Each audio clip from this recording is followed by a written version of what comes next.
आज की सबसे बड़ी अपडेट निकल कर आ रही है भारत और पाकिस्तान को लेकर, और इस वीडियो में हम डिस्कस करेंगे कि किस तरह से आज की डेट में भारत ने पाकिस्तान को इतना मजबूर कर दिया है कि अब पाकिस्तान में ये जो पाकिस्तान ऑक्युपाइड कश्मीर और जो कश्मीर का इशू है इसको भी पीछे छोड़कर भारत के साथ दोस्ती करने की बातें हो रही हैं। ये चीज तो हमको पता है कि ये जो कश्मीर का मुद्दा है इसको पाकिस्तान की पॉलिटिकल पार्टीज काफी दशकों पहले से यूज कर रही हैं। पाकिस्तान के अंदर धर्म को वोट बैंक के तौर पर इस्तेमाल किया जाता है। आपने देखा होगा कि पाकिस्तान के जो पिछले प्राइम मिनिस्टर है इमरान खान, वो भी कई मौकों के ऊपर भारत और जो भारत की विदेश नीति है और यहाँ तक कि हमारे विदेश मंत्री डॉक्टर एस जयशंकर सर की काफी तारीफें करते हैं। पाकिस्तान के लोगों को बताते हैं कि भारत की फॉरेन पॉलिसी किस तरह से चल रही है और भारत अमेरिका और रशिया को किस तरह से हैंडल कर रहा है। आपने भी इमरान खान को भारत की फॉरेन पॉलिसी या इकोनॉमिक पॉलिसी की तारीफ करते हुए कई बार सुना होगा, लेकिन आपने ये चीज भी नोटिस की होगी कि इमरान खान आज भी कश्मीर के इशू के ऊपर भारत को लगातार टारगेट करता है। कश्मीर के मुद्दे पर पाकिस्तान के लोगों को भड़काता है और कश्मीर को लेकर काफी फेक प्रोपेगेंडा फैलाने का काम करता है, और ये सब होता है पाकिस्तान के अंदर वोट बैंक के लिए। आज से ठीक 4 साल पहले साल 2019 में जब भारत ने जम्मू कश्मीर से आर्टिकल 370 और 35A को पूरी तरह से खत्म कर दिया था, उस समय पाकिस्तान पूरी तरह से घुटनों के ऊपर आ गया था और उसने भारत के साथ ट्रेड यानी कि व्यापार को बिल्कुल बंद कर दिया था। लेकिन अब पाकिस्तान के अंदर आर्टिकल 370 और 35A को लेकर जो पाकिस्तान की सरकार का स्टैंड है, यानी जो वो भारत के साथ ट्रेड नहीं कर रहे हैं, उसको लेकर ही आवाजें उठनी स्टार्ट हो गई हैं और लोगों का कहना है कि कश्मीर मुद्दे को पीछे छोड़कर अब भारत के साथ एक नई शुरुआत की जाए। आपको पता है कि हाल ही में पाकिस्तान की शहबाज शरीफ सरकार ने IMF से कर्ज ना मिलने के बाद पाकिस्तान के बजट को एक बार फिर से पूरी देश के सामने पेश किया है। इस समय भी IMF से कर्ज मिलने के आसार पाकिस्तान के लिए दूर दूर तक नजर नहीं आ रहे हैं। इस बीच पाकिस्तान के अंबानी कहे जाने वाले बिलियनर बिजनेसमैन मियां मानशाह ने शहबाज शरीफ को जमकर सुना दिया है और भारत को लेकर एक बहुत ही बड़ी सलाह दी है। पाकिस्तान के टॉप एक्सपोर्टर्स में शामिल मियां मानशाह ने कहा है कि कोई भी देश केवल टॉवल बेचकर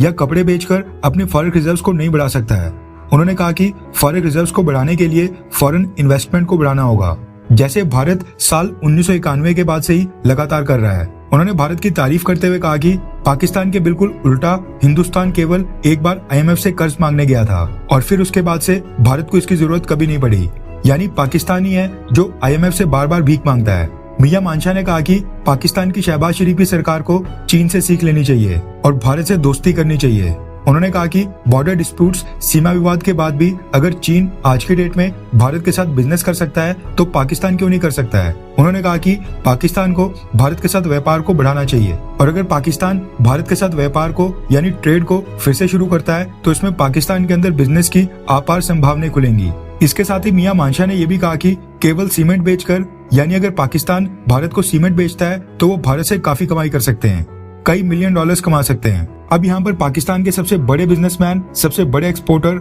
मियां मानशाह ने इंडिया और चाइना के डिस्प्यूट का रेफरेंस देकर पाकिस्तान की शहबाज शरीफ सरकार को ये साफ संदेश दे दिया है कि ये जो भी पाकिस्तान ऑक्युपाइड कश्मीर या फिर कश्मीर का इशू है और ये जो आर्टिकल 370 और 35A को लेकर पाकिस्तान की सरकार भारत के साथ बायलैटरल ट्रेड को पूरी तरह से रोक कर रखी है, इन सब चीजों को साइड पे करके जिस तरह से चाइना आज की डेट में भारत के साथ लगातार ट्रेड कर रहा है, ट्रेड को बढ़ा रहा है, ठीक उसी तरह से पाकिस्तान को भी ये करना चाहिए और भारत के साथ ट्रेड को दोबारा से खोलकर पाकिस्तान की जो बिजनेस कम्युनिटी है उसको सपोर्ट करना चाहिए। मियां मानशाह ने इसके साथ ये भी कहा कि भारत में दुनिया भर की मल्टीनेशनल कंपनीज, विदेशी कंपनीज लाइन लगाकर खड़ी हैं। इसकी वजह यह है कि भारत ने कड़े सुधार लागू किए हैं। भारत के अंदर रिफॉर्म्स हुए हैं और इन्वेस्टर्स और इन्वेस्टमेंट इन दोनों को ही वहाँ पर जमकर मदद दी जाती है। लेकिन इसके उल्टा पाकिस्तान में हम देखते हैं कि विदेशी इन्वेस्टर्स पाकिस्तान से भाग रहे हैं। इसकी वजह यह है कि पाकिस्तान के अंदर कोई भी कानून का शासन बिल्कुल नहीं है। पाकिस्तान के अंदर कोई भी कॉन्ट्रैक्ट की बातों को बिल्कुल नहीं मानता है। उन्होंने कहा कि श्रीलंका भी इस तरह के संकट से निकल गया है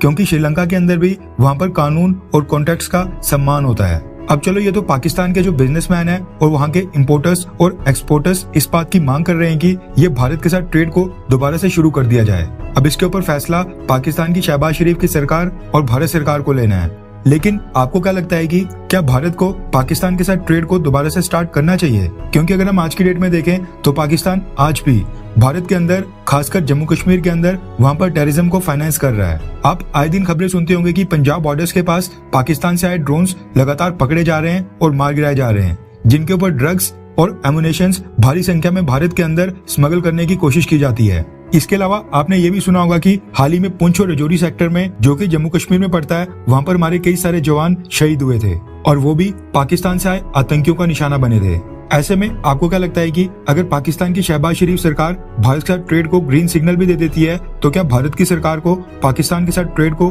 एक बार फिर से शुरू करना चाहिए, या फिर पाकिस्तान के सामने ये डिमांड रखनी चाहिए कि पाकिस्तान जब तक भारत के अंदर जो भी टेररिज्म को सपोर्ट कर रहा है, जो भी फाइनेंसिंग कर रहा है, जब तक उसको पूरी तरह से नहीं रोकता तब तक भारत भी पाकिस्तान के साथ ट्रेड नहीं करेगा। नीचे कमेंट करके अपनी राय जरूर बताएं।